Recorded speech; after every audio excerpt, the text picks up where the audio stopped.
you've had the most amazing career in theatre. How did it all start, and what was the catalyst that got you into theatre all those years ago? I was very lucky in that I think I knew what I wanted to do when I was still at school. So I think that helped. I suppose one of my earliest memories, I think, really is I used to go to a lot of French circus, where we always used to go camping with my parents in France. I used to go to, and we used to see a lot of the French circuses in local little villages, big circuses, small family circus affairs. And I suppose that's where the initial idea to perform came from. I used to envy the performers in some way. I don't know why. I mean, I was quite young then. I was only about 9 or 10, I suppose, then. And I think so that desire, I think, to perform didn't go away. And then I think when I was sort of older and like 15, 16, I used to see Marcel Marceau, and I thought that was amazing that one person could entertain someone for so long with nothing on stage. So I thought that was an interesting thing. And rather than the more traditional theatre that I'd sort of been exposed to at school and things, I thought that was quite amazing to be able to invent like that. So I think that became very attractive. So Marcel Marceau, I didn't really like the style. I found it very pure, the style of mime, that sort of style. So I didn't want to do that, but I did admire what he was doing. So, and I went to see a guy called Julien Chagrin, who was way ahead of his time. And he sort of mime and the sort of theatre that he did was very creative and very inventive and imaginative, and used the audience's imagination, I think, in conjuring up images, because it had the idea that there was nothing there on stage, but he would conjure up through like storytelling, if you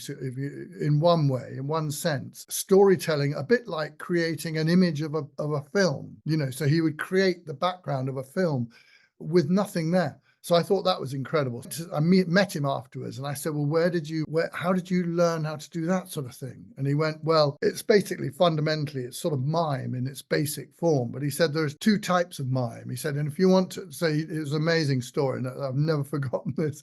And he said, if you want to show a man walking in the wind, so that if you just had the idea of the man walking in the wind and you would come up with an image so that he'd be fighting the wind and things like this. If you wanted to just do the effect that the wind had on the man, you would go to Marcel Marceau's school. But if you wanted to create the wind and the environment and where the man is walking, then you go to Jacques Lecoq's school. So I thought, okay, I'll go to the Lecoq school. And that's really where it all started. So that fundamentally, Lecoq teaches you not just to do the man walking in the wind, but he creates the whole effect that the wind has on the environment. So you would create things like trees blowing in the wind, the roots, the wind, the way it affected a tin roof.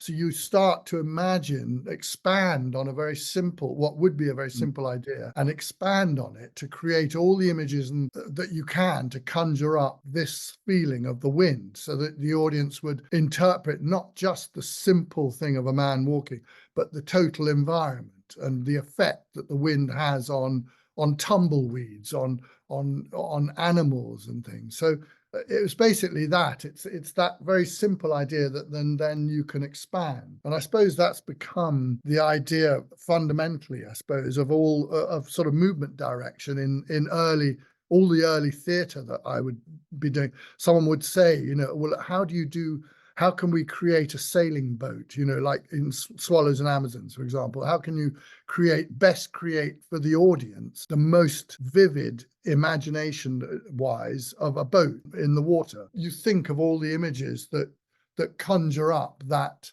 vivid image for an audience, and you find a way to recreate it with bodies, with your hands, with whatever it takes. I've used it everywhere, like in how to create images for the Industrial Revolution. What sort of movements would you do, for when I did the Olympics, or when I did Frankenstein at first with Danny Boyle. I had to literally, he gave me a thing where he said he wanted to create an image of the Industrial Revolution as seen by the creature. So I'd come up with images that encapsulated that whole image that an audience could imagine would be a sort of a representation of the Industrial Revolution. So that's the way that for me, is most exciting. The way to work is to create things like that.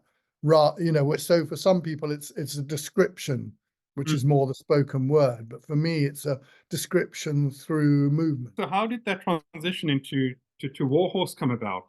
Yeah, because obviously it's a phenomenal show, and it's a testament to the work that you've put into it. But how did that all begin? Basically, literally, I was phoned up by Tom Morris, who's an old friend he originally from Battersea Arts Centre, I think years ago. He said that he had an interesting idea to do this book by Michael Morpurgo, and he wanted to use large puppets, and he had seen Handspring Puppet, Adrian and Basil. He'd seen their work previously with this show they did about a giraffe crossing the land. And so basically he wanted to have a puppet, a horse, as the center of the story, which is what Michael wrote in the book. So he had an idea that this, he didn't know how to do it. He didn't know what the puppet would look like. He didn't know anything about anything more than that.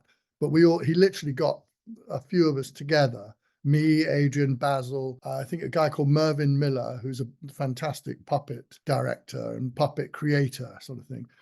And he got us all together in a first workshop was in 2005, I think. And it was just an R&D exploratory workshop to try and get around this book.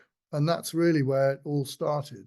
And eventually, so we were doing crazy stuff there. I mean, we had a load of actors as well. So we would play the horses because we didn't have any horses. We didn't have anything to.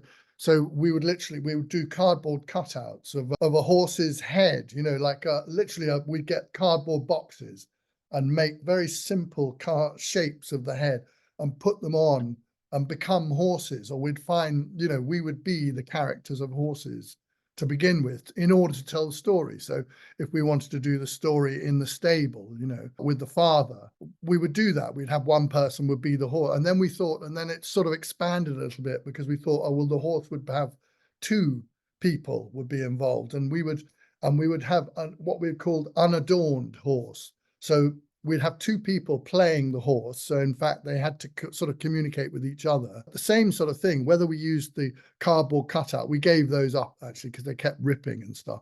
So we thought, oh, well, sod it, we'll just play the front person would be the front part of the horse, and the back person would literally put his hand across the shoulder, across the shoulder of the person in front. So you had two people, and that's how we played the horses, and we would just tell the story, and it slowly unraveled. And then as it got more and more interesting and more possible, Basil and Adrian went away and designed a prototype horse, and he came back, and all the while we had no idea how many people would work the horse, how many puppeteers it would need, and whether it could carry a rider. So I remember one day we literally got like a 6-foot ladder, got two people to stand like that, put the ladder on their shoulder, literally through their heads through the rungs of the ladder, two people, one in front, one behind, put the ladder across like that, and then literally humped an actor up onto the ladder in the middle. And he sat in the middle as if he was on a horse, and the actors didn't crumble, they didn't fall over. It hurt their shoulders a bit, but it was possible to take a rider. So we thought, okay, great, that will make a puppet like that, and we'll strengthen the top with aluminium. The rest of it will be cane because it has to be very lightweight. So Adrian got around making, and we had the first prototype, that was a very naive version of what we have now. That wasn't the first workshop. It took quite a while to make it and design it and everything. And then from there on, it became more and more complicated, the design. But it was intrinsically, I think the essential thing, what Adrian was brilliant at was that anatomically, the puppet worked the same way as the horse's hooves would bend, for example, and flex the same way using almost like the ligaments of a real horse. So the movements were the same. The way the puppet was made and designed, it had the same thing. The only thing we couldn't do was to have the ribs expanding for the breathing. So Adrian came up with this idea of having a floating front plate, so that the body would actually would rise. So, because it's very important for a puppet, a puppet has to breathe. That in order for a puppet to look alive, if it's just there, then it's immobile, then it's dead. It's not living. So a puppet has to have breath. So it's very, very important.